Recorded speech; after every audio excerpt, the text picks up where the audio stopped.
Yeah, no, I'm just so happy to have this opportunity to speak with you and just share a little bit more information about the current situation.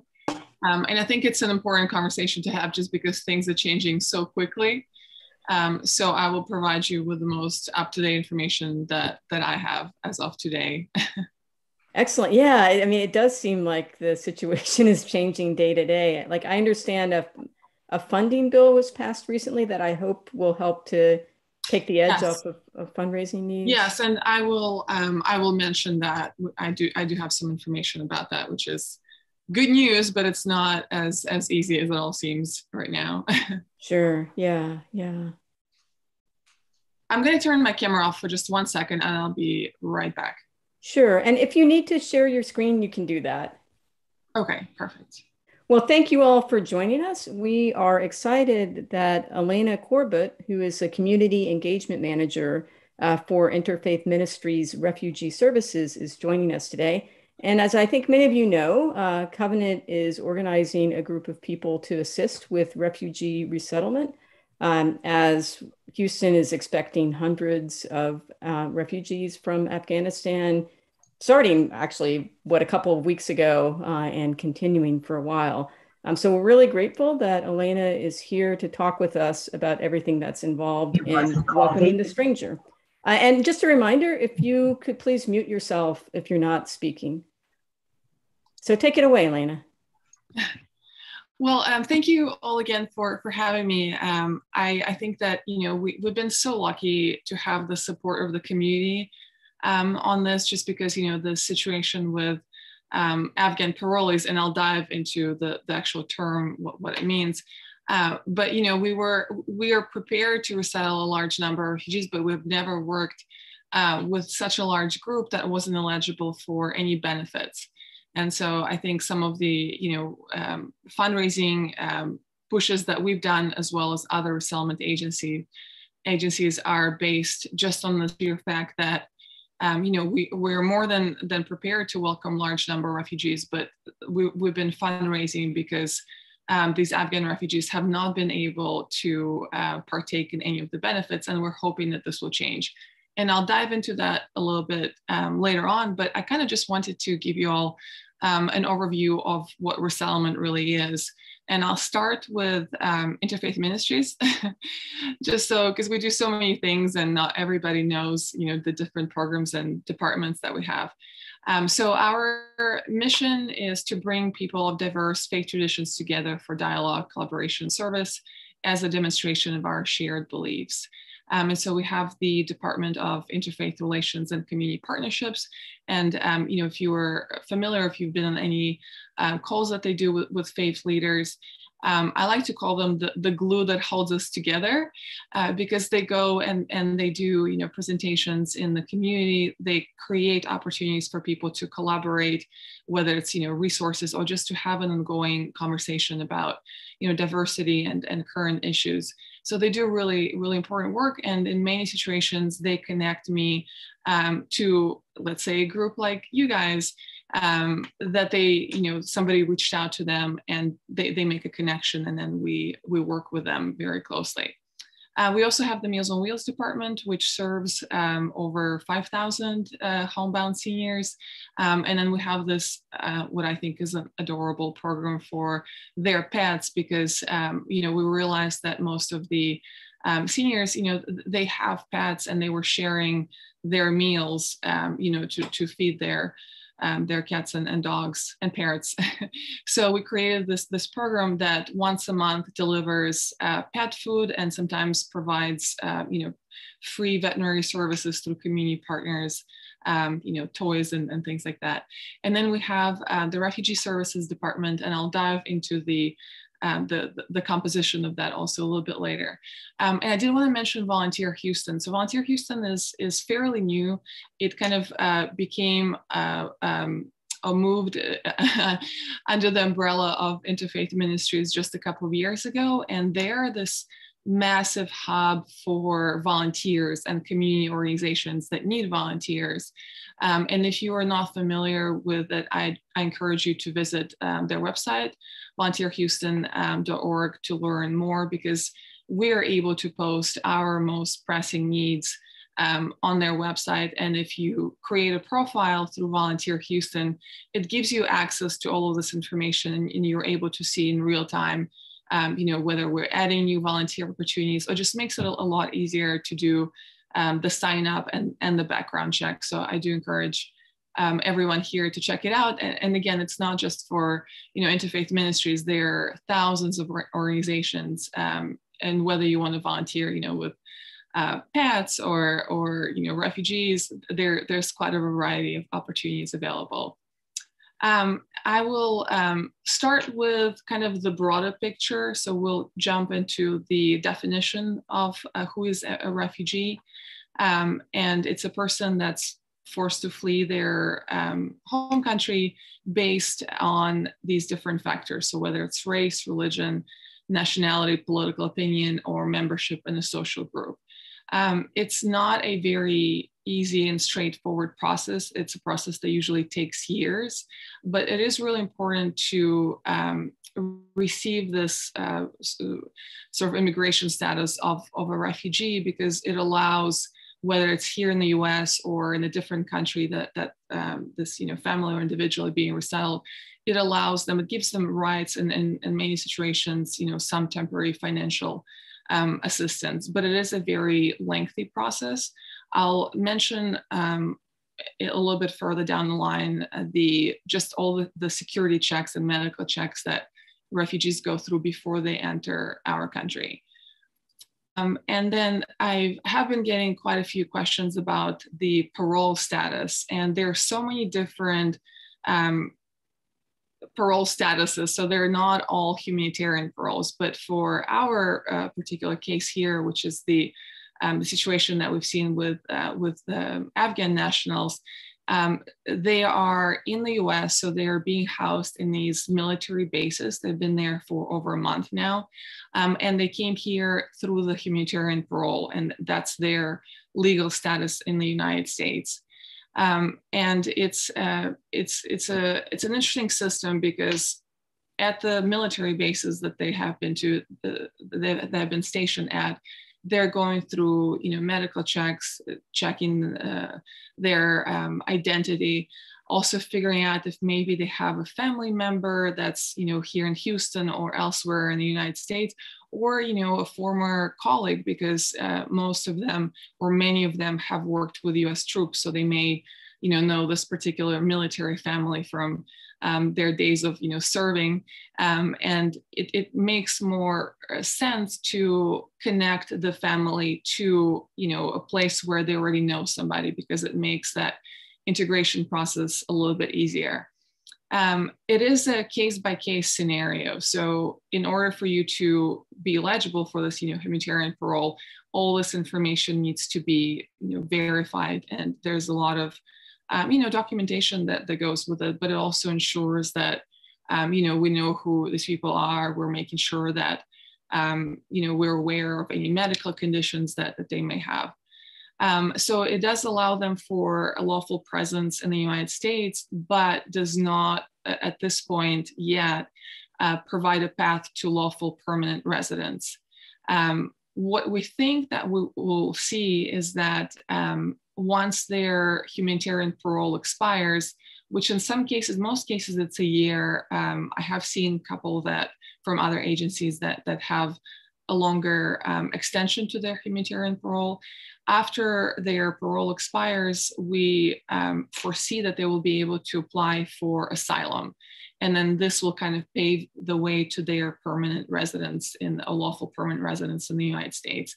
It is, however, a very lengthy process. It's also an expensive process, applying for asylum for each member of the family. So we're kind of preparing ourselves mentally for that. But right now we're kind of operating really in crisis mode, because, we're keeping up with all of the arrivals of Afghan nationals, but we're also continuing all of our programs. So, we have social adjustment services, we have employment, we have women's empowerment groups for refugee women. And then we're also seeing arrivals of regular, refugees, which is how we've been kind of doing our work for for several years is, we work with a national agency. In this case, it's Episcopal Migration Ministries. And Episcopal Migration Ministries is one of the 9 in the US, and they contract with the federal government. And so then EMM, once they get these cases processed, they send them to us for assurance, which just basically means that they give us, very basic information about the case. We look at the case and then we decide, based on all this information that we know, whether it's, country of origin, languages, any maybe particular conditions, that we are accepting this family and we will be in charge of their resettlement. I will take us a little bit further out just because I wanted you to see the numbers. I do this every year as United Nations High Commissioner for Refugees releases this report. And so what we know is the number of both forcibly displaced people worldwide, as well as the number of refugees, unfortunately, grows every year. I think these stats are kind of give you a sort of a glimpse into what's happening, because, US only resettles less than 1% of refugees. There are other countries that are resettling a lot more. It is also really important to know that, almost over half of all, in terms of refugees in particular, not displaced individuals, half of them tend to be under the age of 18. So there are a lot of children and youth. And 68% of refugees come from these countries. So Syria, Venezuela, Afghanistan, South Sudan, and Myanmar. Elena? Yes. I'm on my laptop, so maybe that's the problem, but it's pretty small. Could you put yours in slideshow? Might that not be bigger for everyone? Oh, yes. Let me see. Is this better? I'm so sorry. That's a good suggestion. Yes, that's better. Thank you. I appreciate that. And so, so out of 37, resettlement countries, let me just move my icon a little bit. Okay. So, based on the number that we saw, 26.4 million refugees worldwide, less than 1% are considered for resettlement worldwide, and only a small fraction actually gets to resettle here in the United States. So these are the top hosting countries.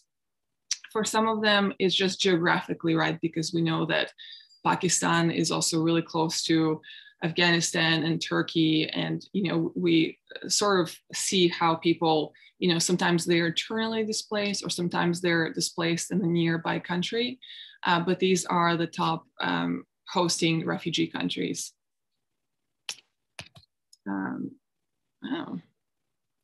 For some reason, it's going backwards. Okay, here we go. And so solutions to refugee crisis, ideally voluntary repatriation. So, ideally we would see a situation where for, a war or another reason where refugees left the country and then hopefully situation got better, maybe several years later, and they're able to return home. Integration within a host community. So for some of these neighboring countries, they're culturally similar, but not all of these countries allow refugees to have a legal status that allows them to, buy a home or get documents for work. So it's also not, an ideal situation. And then resettlement in a country like United States, which is, not an ideal solution because they're moving somewhere very far away where the culture is completely different. But obviously for some of the, these individuals going back, it's not an option. Returning to their country is not an option. So this is where when they come to the US, they're provided with cultural orientation. And then once they arrive here, we kind of, I like to say it takes a village. We sort of, all come together, and besides providing the services, really rely on the community to make them, feel like Houston or United States can be their home for, for a very long time. So just to give you an idea about the, oh my goodness, I'm sorry, my computer has a mind of its own. Just make sure I didn't skip anything. Okay. And so just to also give you an idea, again, this is a very like broad lens before we get into the real details, but what we've seen is, you know, there was obviously significant decrease prior to Biden's administration, where we went from, you know, 95,000 refugees to, by the end of that administration, to 15,000, where less than 12,000 were settled in the United States. I don't have the numbers yet, just because the fiscal year is not wrapped up. So the proposed number, you know, the presidential determination for fiscal year 21 is 62,500 for US. And then there's this number for fiscal year 22, 125,000. I don't quite know the breakdown yet. And this is something that will come out in terms of, you know, how many thousand from particular regions of the world we will resettle. And this number does not include the Afghan parolees. So these are just, you know, refugees. And so we expect this number to be quite larger if we were to add the Afghan refugees to it. And I mentioned my goodness, I mentioned the vetting process, and I also think it's important to just to give you, you know, a very basic understanding of what goes into it. So UNHCR, which is United Nations High Commissioner for Refugees, refers a refugee for resettlement. And so from that point on, they start running all these checks, you know, interagency checks.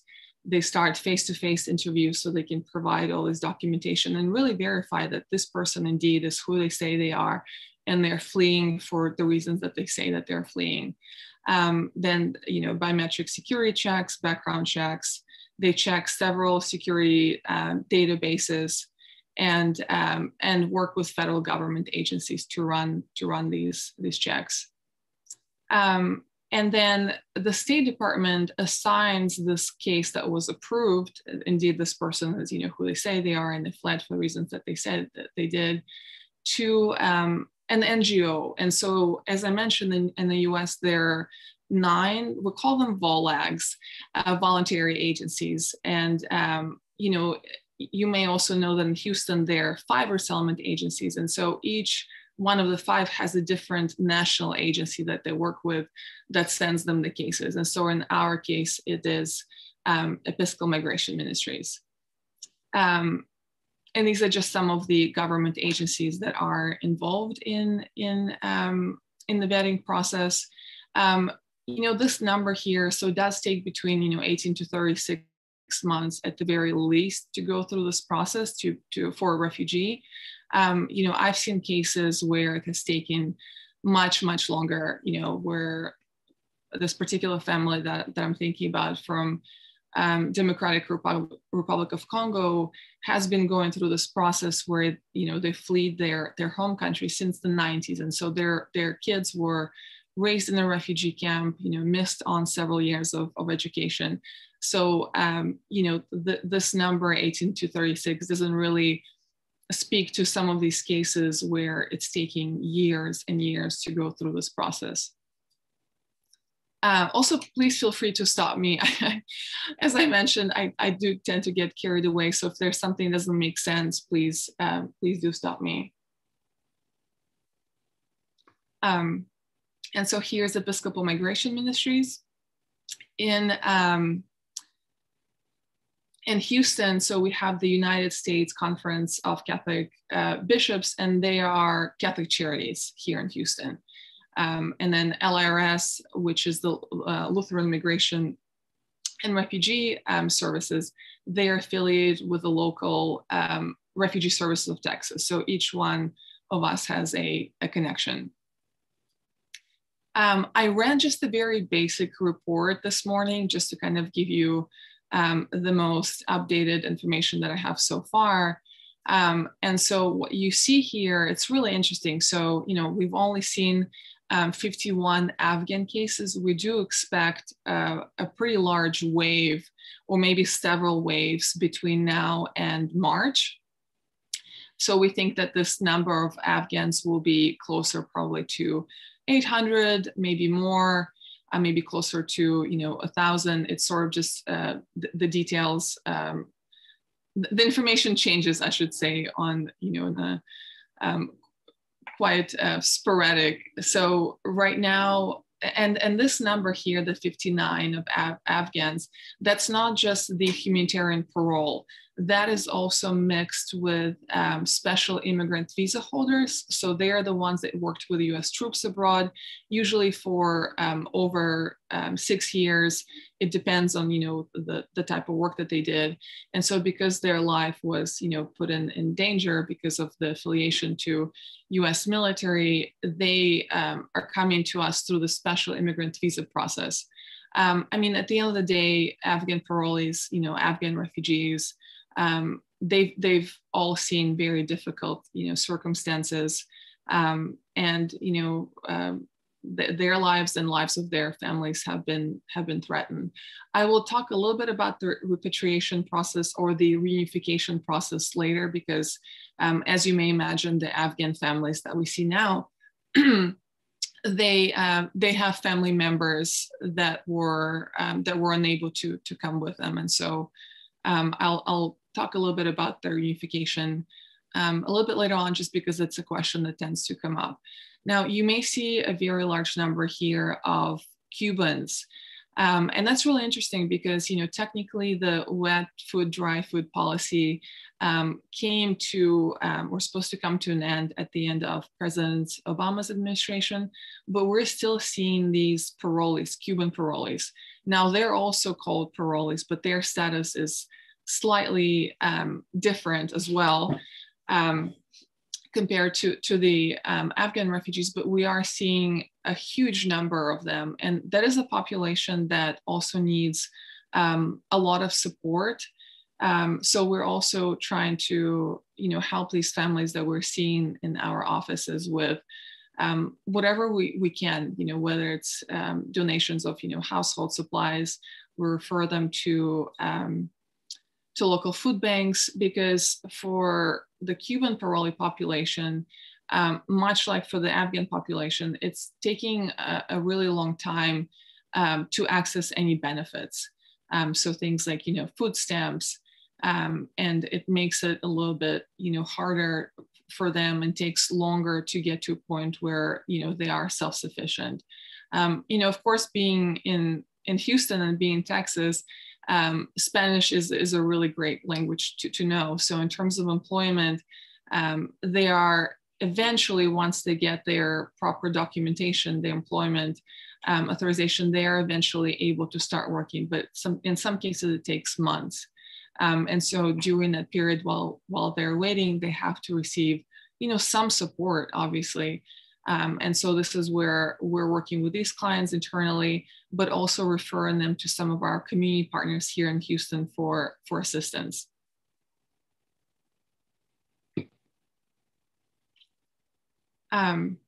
So services and programs that we provide in our Refugee Services Department.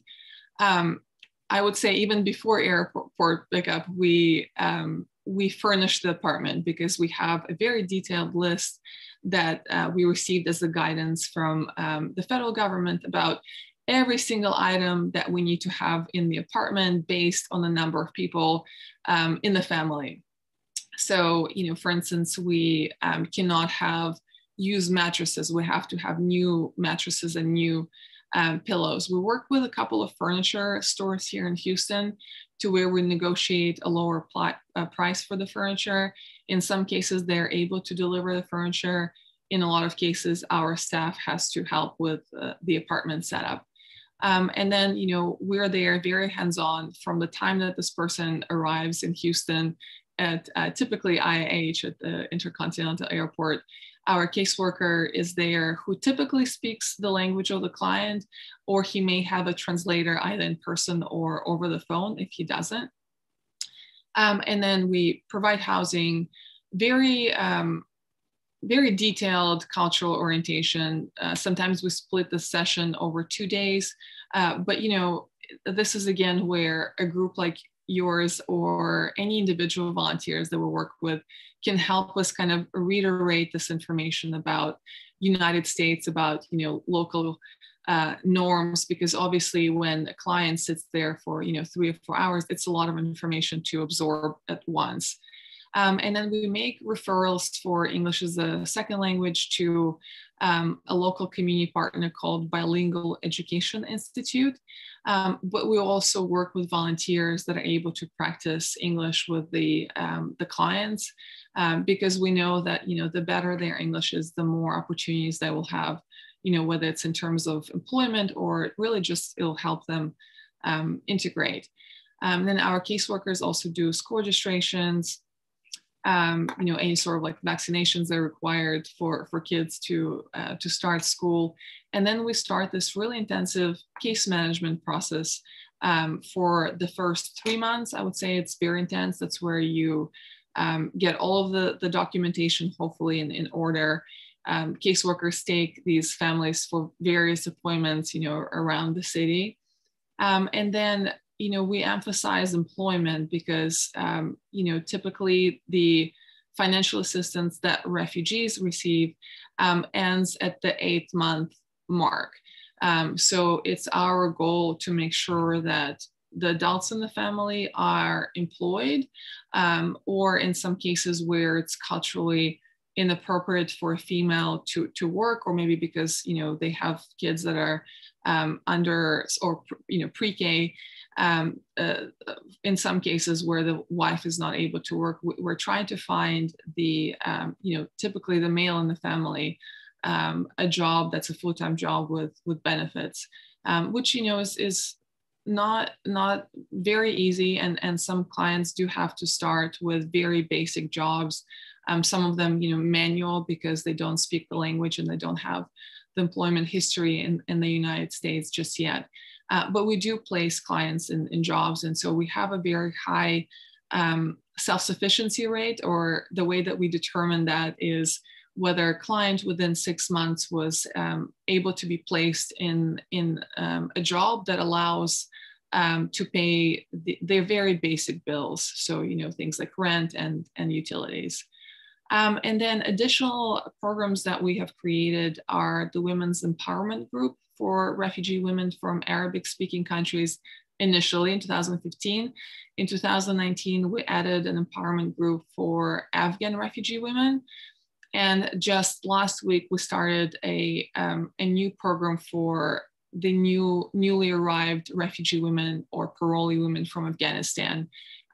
Just because, as I mentioned, with cultural orientation, we're just making sure that we're kind of reiterating all this information, and really, picking up on any issues that they have that we can step in and help, and connecting them through these programs to volunteers, whether it's for English conversation, or, mentoring some of these refugee women.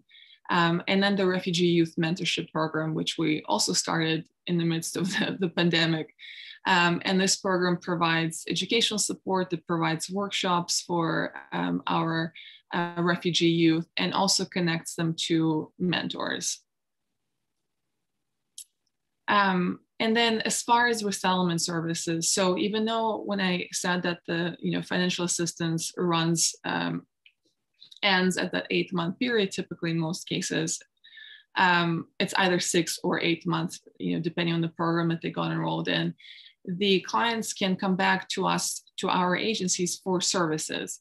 So whether they, maybe lost a job, or they want a different job, or they need a referral to a particular, doctor, or they're struggling with something at school that their, kids are having issues. So they can come back to us for these services. We're not able to help them financially through the federal program, but we can help them, get connected to the right services in the city, and we make a lot of referrals to other agencies. And so we have about 100 clients that return each year for services. And so we encourage our clients to, to use us as a resource. And so I think that in many cases, it's also helpful to have volunteers that are connected to these refugees through mentorships or co-sponsorships, because they're also there to remind the family that, hey, just because you no longer receive financial assistance, IM can still help you find, a better job, or whatever issue you really have, we can step in. And if we cannot do it ourselves, we'll refer them to a place that can. I apologize for my voice. I'm a little bit under the weather, so I'll just keep drinking water. So I mentioned over 90% of families are self-sufficient within 6 months. So this is where they're able to pay their own bills without our assistance. And this is just a very basic breakdown of our staff. I will probably change this number of 33 staff individuals at the end. Hopefully by the end of next week, we'll have more, because we're hiring more Afghan caseworkers, because obviously it's a real need right now. But we're also hiring for other programs. So I think that this number will increase from 11 different countries. And we do speak a lot of languages between all of us. And it is really important because, most of our caseworkers came as refugees themselves, a few years ago. And so now they know this, what our families go through, and they're serving as caseworkers, which, is really comforting, especially when somebody speaks your language and, understands your culture and what you are going through. And I will jump into, I know that I'm jumping, quite a bit, but I'm trying to give you as much information as I possibly can so that you can understand the entire process. So we started this 1,000 Neighbors, 1,000 Reasons campaign over a month ago. And this is where we worked with other 3 resettlement agencies here in Houston. So it's Alliance, YMCA International, and Catholic Charities. And so we came together and we started this fund because we realized that, when we sort of heard about this Afghan population coming in, we knew immediately that they were not going to be eligible for benefits, which we hope that this will change due to the continuing resolution that was passed just earlier this week.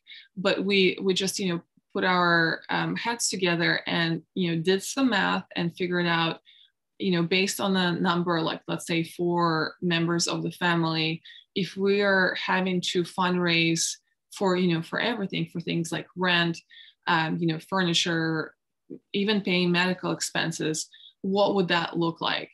And so we started this fundraising campaign, and you may have seen in the news, which was, wonderful news for us, that Kinder and Houston Endowment donated altogether $3 million towards this goal.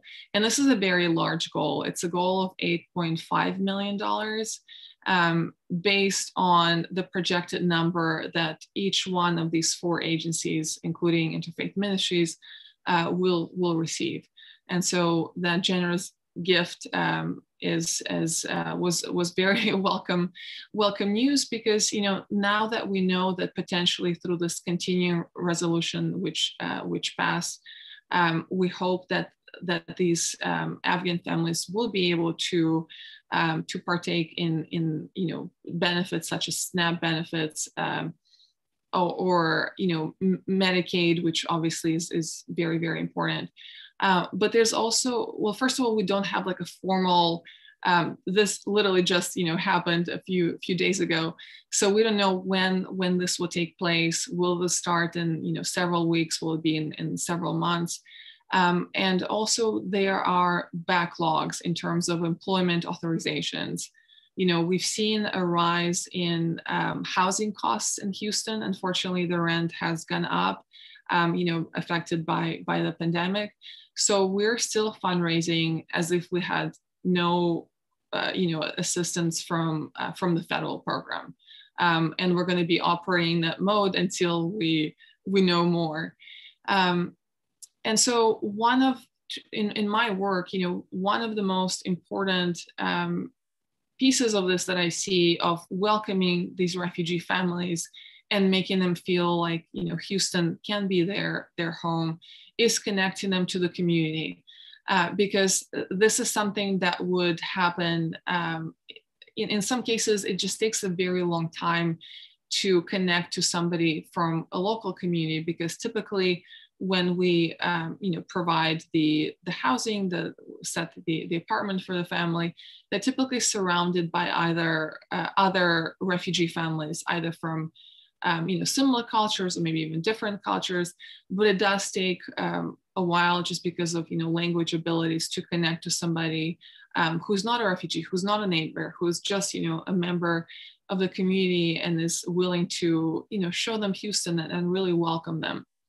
And so this campaign, we kind of just structured it and came up with several tasks or case management tasks that a group, whether it's a faith-based group or community group that wants to co-sponsor a refugee family, will be able to do. So one of these opportunities is to help set up an apartment for a refugee family. And what I do want to point out is, at the end of the day, we're responsible for this family. So, we're not just kind of waiting for, somebody to come in and provide these services. We're doing these services. But if we're able to have, someone else help us set the apartment, provide, some of the furniture, it saves the money that we typically receive for refugee case, and allows us to cover their rent payments for a little bit longer. We have to spend that money on that case, regardless. So it does help us save a little bit of financial assistance for the client. And it's tricky for me because I don't want to confuse the refugee term with the parolee term, because right now they're completely different. And so the parolees are not, they don't have, we're getting $1,000 from the federal government for the Afghan parolee, just as a one-time payment. And that obviously is not enough to provide really most of these services for an extended period of time. And so we hope that this situation changes. But back to the apartment setup, this is where it's extremely helpful to have groups, whether they're faith-based or even corporate groups, that can come in and help us furnish the apartment. Rental assistance, it's also, even though we talked about that number of 90%, over 90% of refugee clients becoming self-sufficient fairly fast, it does help if we're able, through groups and fundraising, to stretch their rent a little bit longer, because they may not feel completely ready to pay all of their bills, and they do have quite a bit of anxiety, because they know that as it is in the cases of refugees, when that financial assistance stops at either a 6-month mark or an 8-month mark, they have to pay for their apartment and their utilities themselves. So by prolonging that, it does take away some of their anxiety and worry about it. So furnishing and supplies, we do collect furnishing supplies. I will say that our storage is completely full at this point with furniture. And if you stop by our offices on Main Street, you'll also see that our big event space is being filled with donations, because we ran out of storage space, which is not a bad problem to have, but it's also really tricky, because we're basically telling people to, if you're, hold on to your furniture if you can, and then perhaps we can move that furniture directly from your house to the refugee apartment, because we're not able to store that. That's not an option for everybody. I totally understand that. So we have been referring, some of our donors to the Houston Furniture Bank, and other organizations, but we're still collecting these kitchen and household items. And I will share, I guess, Lisa, I'll share it with you. I'll send you the Amazon wish list that we posted that has some of these household items and gift cards and things like that. So another opportunity for a group to get involved is to stock the pantry. So we have a list of culturally appropriate groceries for different cultures. So we have a list for Afghan clients, which it was really funny. There's a jalapeno on there, which I did not expect to see for some reason, but it's a very detailed list with approximate, price point for each item. So that's definitely something that a group can do. And then the actual arrival, you know, you can have a group that's welcoming the family at the airport. The caseworker will always be there. So again, you don't have to, you know, worry that if you guys don't show up, no, the caseworker will be there. But, you know, I was doing an airport pickup. I was helping our staff last weekend on Saturday when we just on very short notice realized that we're going to receive 21 Afghan parolees. And, you know, we were very lucky to get a bus for that particular day from precinct 13, because we just didn't have, you know, vans that were large enough to accommodate that many people at once. And then there was also, like, some people had no luggage, some people had luggage. And the fact that, you know, I was there with additional staff, you know, we were able to send the family with the families with the caseworkers to the apartment while we brought their luggage. And then I went and picked up a hot meal from an Afghan restaurant for several families, because that's something that, you know, that we provide. But this is all to say, it's really helpful to have more than a caseworker at the airport. And then also some of the other activities that you can do, they sort of mirror what we do, right? So at the end of the day, we're always responsible for these, you know, medical appointments, advocating for, you know, healthcare access, but you can always help the caseworker. So if you have daytime availability and if any of members, you know, in your group would like to assist the caseworker with that, it is, it's very helpful for our staff. And then developing English skills, that's a really big one. So whether you're an individual volunteer or a group that's working with a family, we do stress the importance of practicing English skills as much as possible with a family. I also would not worry about the language barrier, because that is a question that tends to come up. And, you know, people will say like, well, I don't speak, you know, Pashto or Dari or Swahili or Arabic. You know, I actually think that it's good to have that obstacle. So instead of, you know, matching perhaps with a volunteer that does speak the language and will only speak, you know, Pashto or Dari with this Afghan family, the fact that, you know, people have to kind of look up the word, whether it's on, you know, Google or an app that they're using, it does force one to learn language a little bit faster than it would otherwise.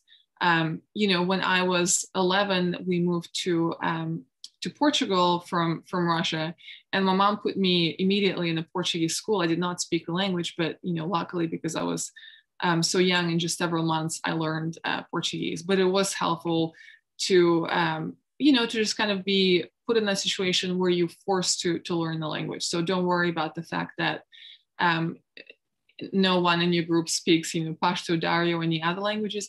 We also have a list of translators that co-sponsors can rely on, because our caseworkers are so busy right now. And if you're making like a social visit with a family and you do feel like you may need translation, then we'll provide you with a list of translators that we have to use during that time. And then also in your group, you may have people with different, you know, talents and skills that can provide things like financial education, because knowing how to budget is really important. And it can be very difficult to go to, you know, a grocery store like Walmart and get completely overwhelmed by just, you know, the variety of different foods and items. But it's important, obviously, to stay on track financially. So that's another opportunity that you can get involved in. And then job development, whether it's helping somebody write a resume, helping them apply online, or, you know, practicing interviewing skills, because that's not something that's, you know, every culture is a little bit different. I sometimes give as an example of an Afghan client that I worked with in 2015 who, you know, came in and he spoke English so well. And I asked him, you know, can you show me your resume? And he had a 35-page resume with, you know, pictures of the things that he's done before. And that's not something that, you know, an employer in the US would sit there and kind of, you know, go through. So it does take, you know, some time to transfer that experience into an actual resume that an employer here would understand.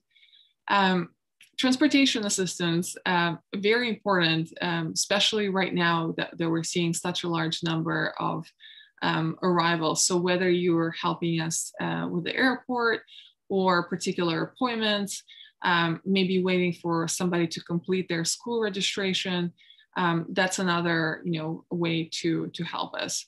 But at the end of the day, the goal of whether it's a group or an individual volunteer is just to welcome this family here and spend a little bit of time with them. We do ask for a 6-month commitment, both for our individual volunteers and groups that we work with, but then it's completely up to you and the family to decide.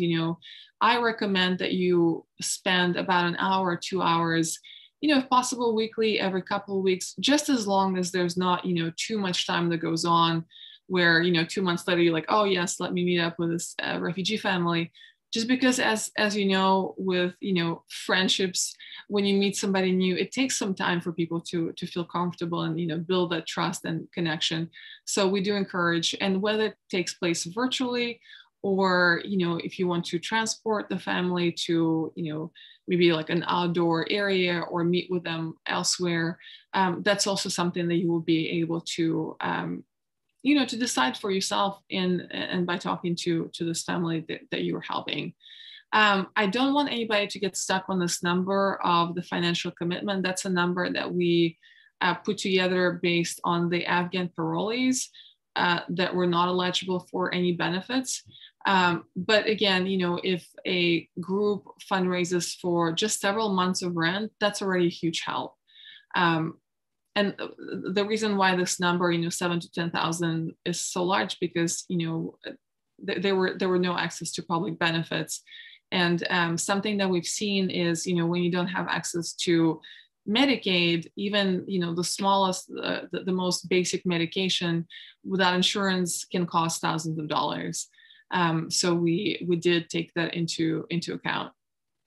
I know that we're getting really close to the end, so I'm gonna skip a couple of parts that are, I'm gonna jump to something a little bit that we're kind of dealing with right now.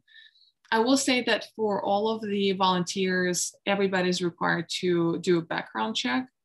I do recommend that you sign up through Volunteer Houston because it prompts a background check and also prompts you to upload your vaccination card because we do require that all the volunteers are vaccinated.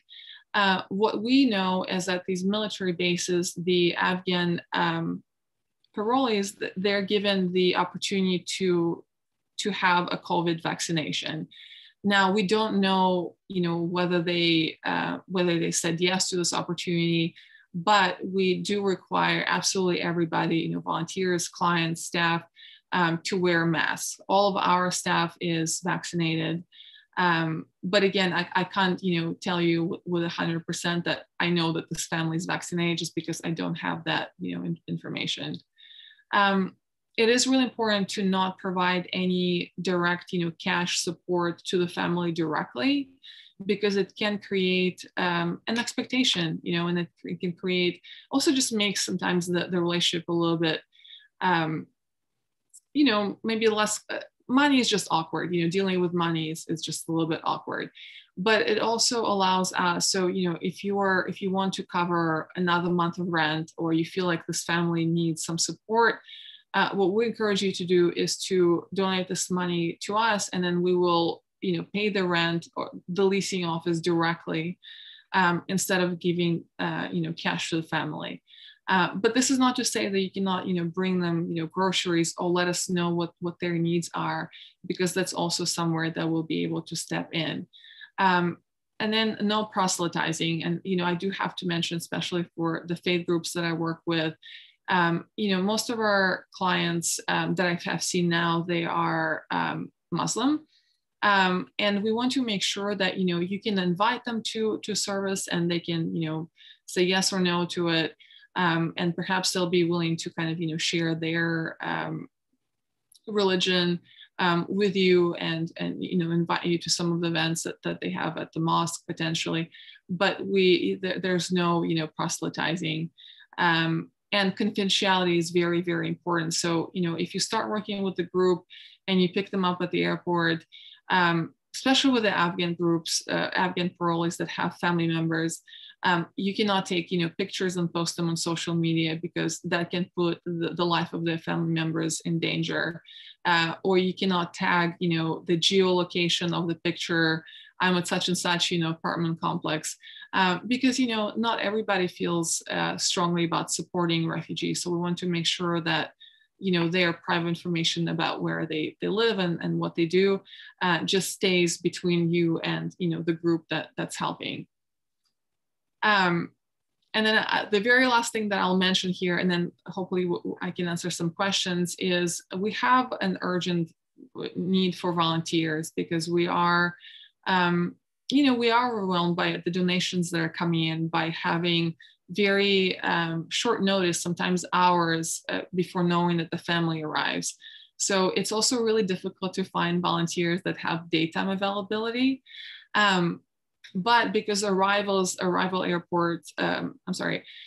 pickups happen also in the evening and over the weekends, it does not mean that, if you're not available from 9 to 5, there's nothing else you can help us with. There's plenty to help us with. And some of it is admin work, hot meal delivery, because when I mentioned that I was helping with that over Saturday and last Sunday, by the time that caseworker leaves the airport and, packs all the luggage and everybody in the car or the bus, it's really great to have a volunteer or staff member, in my case, that goes to that restaurant that we work with.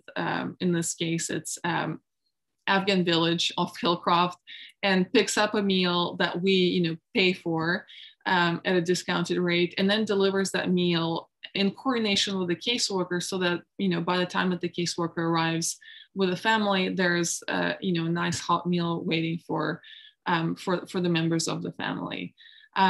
We also have a lot of donations in our Great Hall, as I mentioned. So that is also where one of our most urgent needs is currently, just helping us, sort through things and put them in different categories, or put these welcome bags that we're putting together for refugee families. And, if you are sort of even, before you decide to do a co-sponsorship, if you want to send anybody our way, I do encourage them to do that through Volunteer Houston, because it just makes it easier for us to track their information and background check. It's a much faster process as well, as far as onboarding as a volunteer.